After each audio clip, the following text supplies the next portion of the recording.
Hola y bienvenidos a Ideas Capitales, un podcast sobre finanzas e inversión. En el capítulo de hoy hablaré sobre un estudio fascinante con datos realmente interesantes sobre una estrategia que ha obtenido mejores rentabilidades que el Standard & Poor's 500. ¿Tenéis alguna idea de qué estrategia se puede tratar?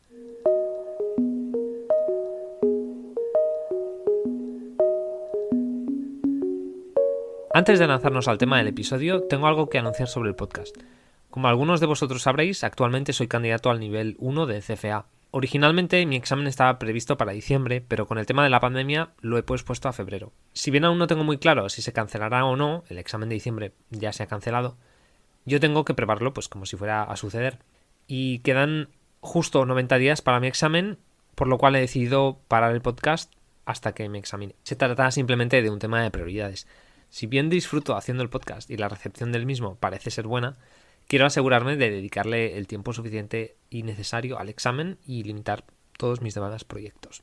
El podcast me lleva bastante tiempo prepararlo. Un capítulo de 10-15 minutos, pues me lleva aproximadamente unas 3 o 4 horas prepararlo, depende de cada cual. Tened en cuenta, por ejemplo, el capítulo de hoy va a ser unos 10-12 minutos, pero me he tenido que leer un informe, un estudio de 15-20 páginas, he estado haciendo un resumen, he estado haciendo la grabación y luego la edición. Es que como mínimo he dedicado unas 5 horas. Imaginaos para una entrevista, realmente paso muchísimo tiempo. Por lo cual, pues bueno, es una cosa que quiero intentar minimizar, tener la presión de tener que sacar unos capítulos y tener que trabajar en algo y tener que generar ideas para algo cuando quiero tener la mente un poco más descansada, libre, relajada para preparar el examen y el tiempo que no estoy con el examen pues hacer un poco reposo y poco más.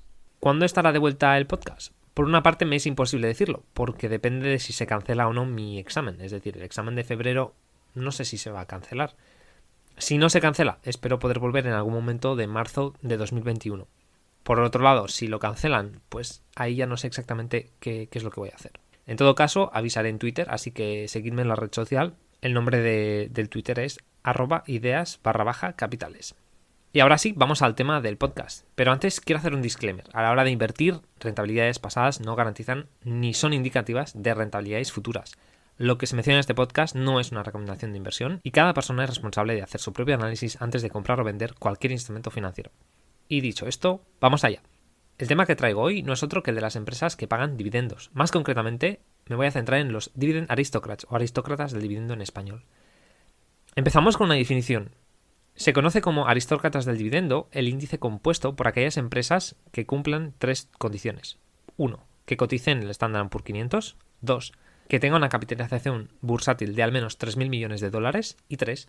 Que haya aumentado sus dividendos cada año durante al menos los últimos 25 años. Si bien existe mucho debate acerca de si es preferible invertir en empresas que paguen dividendos o no, la realidad es que los dividendos han contribuido aproximadamente a 1/3 de toda la rentabilidad del Standard & Poor's 500 históricamente. Los 2/3 restantes se deben a la revalorización de las acciones. Otras consideraciones importantes sobre las empresas que pagan dividendos es que, como algunos sabréis, las empresas que pagan dividendo de forma estable o los incrementan a lo largo de los años se perciben como empresas maduras y con estados financieros sólidos. En cuanto a los aristócratas del dividendo, estos tienen un sesgo de calidad. Hay un porcentaje mayor de empresas con calificación crediticia mayor que A- con respecto al Standard & Poor's 500. Según el S&P Quality Ranking Systems, el porcentaje de empresas con calificación A- o más es del 57% en los aristócratas del dividendo, comparado con el 33% del Standard & Poor's 500. Sin embargo, un estudio demuestra que la rentabilidad de las empresas no mejora con su calificación, pero eso es un podcast para otro día. Una vez hecha esta introducción, vamos a adentrarnos en materia. Lo que voy a decir a continuación está basado en un estudio cuya lectura recomiendo encarecidamente. Fue publicado en febrero de 2019 por S&P Dow Jones Indices y se titula A Fundamental Look at S&P 500 Dividend Aristocrats. La conclusión, que los aristócratas del dividendo han conseguido mejor rentabilidad y con menor volatilidad que el Standard & Poor's 500 desde 1991 hasta 2018. Esto es un periodo de unos 30 años. Pero esto no es lo único interesante. A continuación os desgloso lo más revelador de este estudio. Primero, en todos los horizontes temporales medidos, las empresas que forman parte de los aristócratas del dividendo han demostrado tener menor volatilidad y mayor rentabilidad que el Standard & Poor's 500. En el periodo estudiado, se concluyó que han ofrecido protección frente a las caídas de mercado. Segundo, Desde 1990, en meses bajistas, el índice ha batido al Standard & Poor's 500 más del 70% de las veces, y en meses alcistas, más del 44% del tiempo. Tercero, en periodos bajistas, el exceso de rentabilidad comparado con el Standard & Poor's 500 fue de 1,13 puntos porcentuales. En meses alcistas, el retorno del índice fue de 0,34 puntos porcentuales menor. Y de media, en todos los meses, considerando alcistas y bajistas, el exceso de rentabilidad se sitúa en alrededor de unos 0,16 puntos porcentuales. Para poner un ejemplo real y destacado, en 2008 el Standard & Poor's 500 cayó un 37%, pero los aristócratas del dividendo solamente bajaron un 21,6%. Y cuarto, desde la creación del índice de los aristócratas del dividendo, su retorno anualizado ha sido del 11,6%, comparado con un 9,3% para el Standard & Poor's 500. Desde 2004, los aristócratas del dividendo han obtenido mejores rentabilidades que el Standard & Poor's 500 por una media del 1,8% anualizado. Aquí hay que considerar que de 2004 a 2018 nos encontramos con una de las crisis más importantes de la historia, la crisis de 2008. Antes de seguir, quiero hacer unas puntualizaciones. Primero, que el índice se ha creado en 2005 y que el análisis incluye años anteriores. ¿Esto qué significa? Los datos que incluyen años anteriores es hipotético. Son datos calculados y estimados por S&P Dow Jones Indices. Es decir, no todos los datos reales, sino que algunos son cálculos. Otro punto a tener en cuenta es que desde 1926 el Standard & Poor's 500 ha subido aproximadamente 3 de cada 4 años, o alrededor de un 75% del tiempo. Este dato lo he sacado de un artículo de Ben Carlson en su blog A Wealth of Common Sense, titulado 2018 versus 2019 in the Stock Market. Este artículo de Ben Carlson nos ayuda a entender los resultados del estudio, porque a pesar de que el mercado sube más veces de las que baja, como hemos visto antes, cuando baja la protección que ofrecen estas empresas es mayor que la rentabilidad en exceso del Standard & Poor's 500 cuando éste sube. La explicación de por qué los aristócratas del dividendo aguantan mejor las caídas del mercado es que los aristócratas del dividendo en general se consideran empresas defensivas porque tienen unos balances sólidos y están en industrias maduras. Es a estas empresas donde fluyen las inversiones cuando cae el mercado, mientras que en un mercado alcista los inversores no se muestran tan cautos a la hora de seleccionar las empresas en las que invierten y pueden priorizar otras que no tengan necesariamente los mejores estados contables.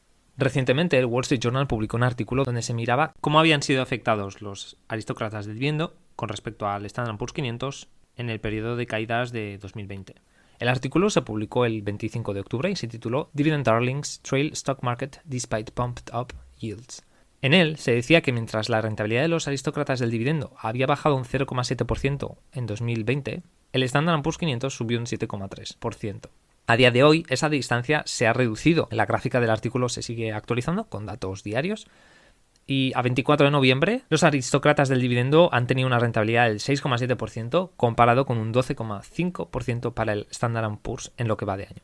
Pero, ¿y la bajada de marzo? Cuando se desplomaron las bolsas a causa de la pandemia, ¿ofrecieron los aristócratas del dividendo la prometida protección? Porque ya sabemos que cuando el mercado sube, ellos suben menos. Pues lo cierto es que no. Esta vez el mercado ha caído un 30,7%, pero los aristócratas del dividendo cayeron aún más, llegando hasta el menos 34,7%. Es decir, una diferencia de 4 puntos porcentuales en las caídas de marzo de 2020. Dado que el nuevo coronavirus ha dado un vuelco a la economía, muchos inversores han buscado rendimientos en las acciones tecnológicas de alto rendimiento debido a las preocupaciones de que muchos de los pagadores de dividendos establecidos desde hace mucho tiempo no garantizan cumplir en el próximo año, dice el artículo del Wall Street Journal. Para terminar, vale la pena recalcar que los datos del estudio analiza el pasado. La crisis del coronavirus, como se explica en el artículo de Wall Street Journal, ha puesto a la economía patas arriba, cambiando por completo el escenario económico y empresarial, beneficiando a ciertos tipos de empresas, mientras que otras han sido y siguen siendo castigadas severamente. Lo que esto implica es que el mundo es cambiante y no todas las crisis son iguales que las anteriores. Se pueden dar escenarios que antes considerábamos impensables en cuestión de semanas. También es posible que el mercado de hoy sea sustancialmente diferente a cómo era hace algunas décadas, y lo que ha funcionado en el pasado no siga funcionando en el futuro. Esto es en parte porque invertir es tan complejo y difícil, pero a la vez tan apasionante. Con este capítulo dejo en hiato este proyecto del podcast. Muchas gracias por acompañarme hasta hoy y pasad unas felices fiestas. Muchas gracias por escucharnos. Espero que el episodio de hoy os haya parecido interesante. Si es así, por favor, dadle like, compartidlo por las redes sociales y suscribíos al canal. ¡Hasta la próxima!